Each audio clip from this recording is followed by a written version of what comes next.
Aici subscriu, dacă îmi permiteți să intervin, subscriu la această idee.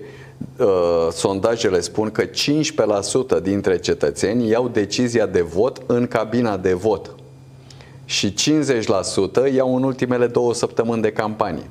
Deci ceea ce se prezintă acum ca informații sunt complet nerelevante și doar menite, pe lângă că nu sunt neapărat reale, pentru că se dă cine a plătit, ăla de informație și de ce vrea. Da? Cine plătește, dar nici pune nu are... muzica, domnule. De acord, cine plătește lăutarii alege și muzica. Eu n-am băgat în chestia asta, că am mers pe o altă strategie de campanie. Dar adevărul e că nimic nu e tranșat. Pe asta mă bazez și eu. Sunt absolut convins. Eu, dacă voi câștiga alegerile la București, îmi trebuie o prezență de 800.000 de oameni, se va produce un cutremur pe scena politică cum nu s-a mai întâlnit în România în 30 de ani. Vă dați seama ce surpriză ar fi? Și asta se va duce cu unde către PSD, PNL, USR Plus, către absolut toată lumea.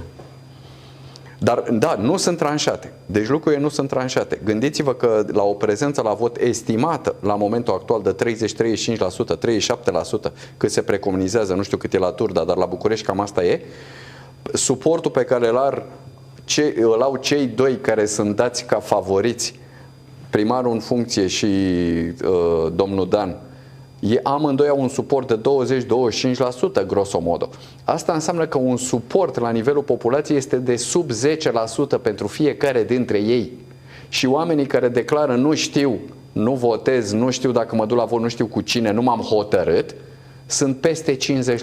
Deci nu asta estimați că ar putea să apară... Ăsta e cel mai mare partid din România și surprize pe el mizez.